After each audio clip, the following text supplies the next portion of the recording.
అమ్మా నాన్న అనాథల పుణ్యక్షేత్రం.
నమస్తే అండి, నా పేరు వెంకటేశ్వర రెడ్డి.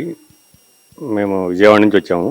ఇక్కడ ఫెసిలిటీ అది ఎలా ఉంది, ఇక్కడ అనాథలు ఎలా ఉన్నారు, వీళ్ళకి ఎలా కార్యక్రమాలు జరుగుతున్నాయి అని చూద్దామని ఆ ఉద్దేశంతో ఇక్కడికి రావడం జరిగింది. ఇక్కడ చాలా మంది ఉన్నారు, ఆల్మోస్ట్ ఒక 600 మెంబర్స్ వరకే ఉన్నారు. వివిధ రకాలైన పరిస్థితుల్లో ఉండడం జరిగింది. ఇక్కడ వాళ్ళకి ఆహార విషయంలో కానీ, ఆరోగ్య విషయంలో కానీ అన్ని రకాలుగా కూడా ఇక్కడ చాలా బాగా కేర్ తీసుకుంటున్నారు.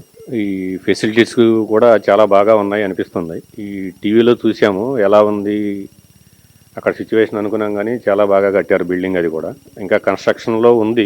చాలా వరకు 80% కంప్లీట్ అయ్యింది, కానీ ఇంకో 20% పెండింగ్ ఉన్నట్టుగా అనిపించింది. ఏదన్నా వీళ్ళకి హెల్ప్ చేద్దామనే ఉద్దేశంతో ఇక్కడికి రావడం జరిగిందండి. బాగుంది, చాలా హ్యాపీగా ఉంది ఇక్కడికి వచ్చినందుకు. గట్టు శంకర్ గారు అలాగే మేడం శ్రావణి గారు, వాళ్ళకి హృదయపూర్వక కృతజ్ఞతలండి. ఎందుకంటే ఈ రోజుల్లో ఇంతమంది అనాథల్ని అక్కున చేర్చుకొని వాళ్ళ మంచి చెడులు చూసుకుంటూ, వాళ్ళ ఆరోగ్య విషయాల్లో కానీ, ఆహార విషయాల్లో కానీ, వాళ్ళు మెంటల్ ఫిట్నెస్ ఎలా ఉంది అనేది వాళ్ళని ప్రతినిత్యం గమనిస్తూ, అన్ని రకాలుగా వాళ్ళ భద్రత చూసుకుంటూ, సొంత బిడ్డల్లాగా, సొంత అమ్మా నాన్నలాగా, ఒక అనాథల్లాగా కాకుండా ఇంత జాగ్రత్తగా చూసుకున్నందుకు వాళ్ళకి ధన్యవాదాలు తెలుపుకుంటున్నామండి. ఇలా ఎంతోమంది ఇంకా వాళ్ళకు తోచిన విధంగా ఏదో ఒక రూపంగా, వస్తు రూపంగా, ధన రూపంగా, ఆహార పదార్థాలు కానీ, ఏదైనా వస్త్ర రూపంలో కానీ ఎవరికి తోచిన విధంగా వాళ్ళు సహాయం అందిస్తే ఇంకా మెరుగైన సేవలు అందించాలని వాళ్ళ దంపతులకి అన్ని విధాలుగా కూడా ఆ దేవుడి సహాయ సహకారాలు అందించాలని మనస్ఫూర్తిగా కోరుకుంటున్నామండి. అమ్మా నాన్న అనాథల పుణ్యక్షేత్రం.